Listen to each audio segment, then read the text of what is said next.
Hi guys, so this is a quick video just to explain what's in the box, the features of, and why I went for the Sony WH1000Xm3 headphones, which are the new ones in the range. And just kind of a bit of information for anybody particularly thinking of buying them or purchasing them themselves. So quickly, before I open them, obviously it comes in a plastic shrink wrap. They work with both Android and Apple phones and iPods, and pretty much other audio devices like Astel and Kern and the Sony portable player. So they support high-res audio. You've got the 30 hours of charge, obviously depending on what you're listening to and how loud you're listening to it. It's Bluetooth, obviously, Bluetooth and hardwired, so they take a cable too. It's got the Google Assistant to it, and you've also got wireless and noise cancellating. Oh, and they've just won the What Hi-Fi 2018 awards, 5 stars. So they support aptX HD, which, as far as I know, would mean they would be CD quality Bluetooth, as long as your phone can obviously output in the same quality. So if you have Tidal or something like that, or kind of high-res, as it QBiz audio files, you'll be able to listen to it in CD quality. So it should make a big difference on regular Bluetooth headphones.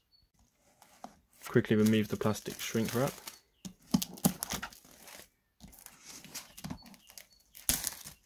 So after that, there's just a quick slips out of its sleeve.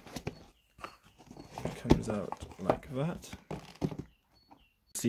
Obviously straight away you've got your setup manual, and they should come in the box, I believe. Don't need to worry about that, all that. Just warranty, etc. Oh, and obviously you've got some of the easy setup for controls, connecting the Bluetooth, the Android, etc, etc. So they come in a kind of canvas cloth case, which is quite a hard, sturdy, reinforced material.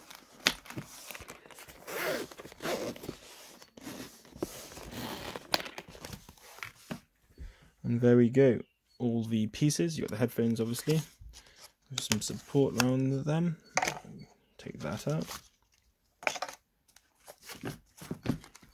just to protect them in the packaging. But obviously you can see they've got a kind of a cloth reinforced frame around them anyway, so you probably don't need that.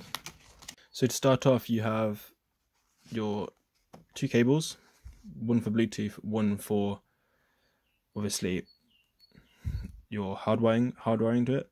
The Bluetooth one is obviously for charging the battery. It's just a simple USB Type-C to USB-A. You have your hardwired 3.5 to 3.5mm cable. And see what this is in here. If you're struggling to get this out, you can see it's just a headphone splitter, so you probably won't need that. So let's put that back in there, use that another time. Right, I'm just going to quickly set up the headphones so they come nice and folded up. You can see quickly that you can see the movement, so you can fold them, and the comfort pads for obviously comfort and also kind of noise isolating. It's a nice kind of memory foam material, which really is makes listening easy for long periods of time. You've got the microphones on either side to pick up, I'll explain that later, but it basically picks up audio from the outside if you choose to listen. If you're crossing the road, for example. So on the undercard of the headphones, you've got the 3.5mm headphone jack for if you're hardwiring them. You've got the port for charging the battery if you're using the Bluetooth. You've got a button here that's noise cancellating, so you can turn that on and off. Some people don't like noise cancellating. However, I think it makes a massive difference when you're in a busy high street, for example, or shopping mall, I don't know, train station, and the on and off button. So to turn them on, you just hold it down for a couple of seconds. It's best to do this with them on your head, because they actually talk to you. So it will actually say powering on.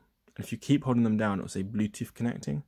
This is when it starts searching for devices. So this is when you'd look on your phone to try and find them. If you continue to hold them down past this point, it will power them off. So if you're looking for Bluetooth, hold them down until it says they're Bluetooth connecting, then take your finger off the button.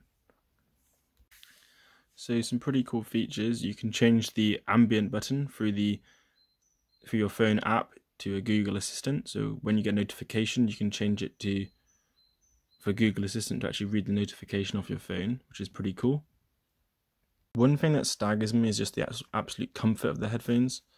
So you get this really padded top, which just, I mean, you really can't even feel you're wearing them, which is great. But they don't come off at all, don't fall off or anything like that when you're moving around, which is great. Last thing you want to do is if you're going to the gym is for your headphones to fall off. So on the right hand ear cover there on the outside there is a touchpad, and to swipe up to raise the volume, you can swipe down to lower the volume, swipe across for track access, so whether you want to go for the previous track or the next track.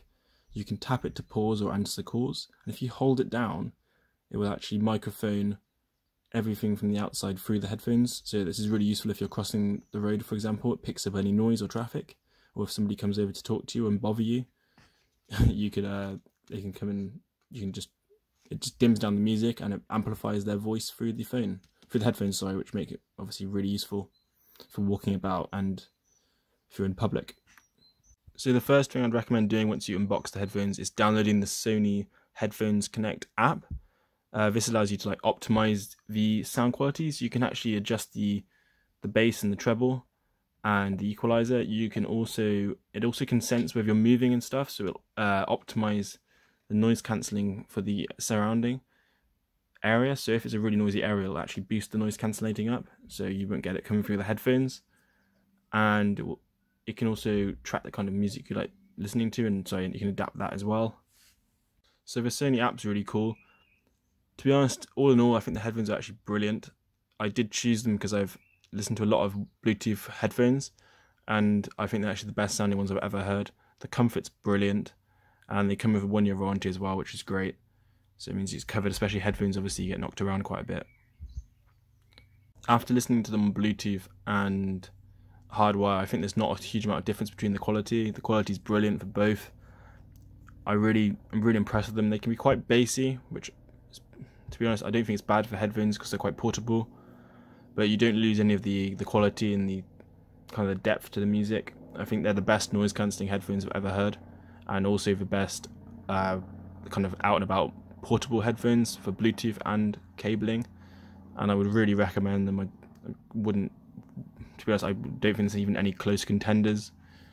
Maybe some of the AKG headphones will get close to them, but other than that, for the money, I think they're brilliant. Would highly recommend them, and obviously the touchpad on the side is really useful, and obviously the microphones, you can take calls through the headphones too, which a lot of headphones can't do. But yeah, I think they're brilliant headphones, really simple to use, really easy, really comfortable, do everything you want, and for the money, I think they're the best quality ones you'll get. Really would recommend them. If you have any questions, feel free to drop them in the comments. I think I've covered everything. There's a couple of features of the app I haven't talked about. Google Assistant obviously reads notifications off your phone, which is quite cool. Can be a bit creepy. You can almost imagine it's a teacher telling you what to do. But yeah, if there's any questions or any additional information you want, just drop me a comment and I'll be more than happy to answer them for you guys. Have a good day.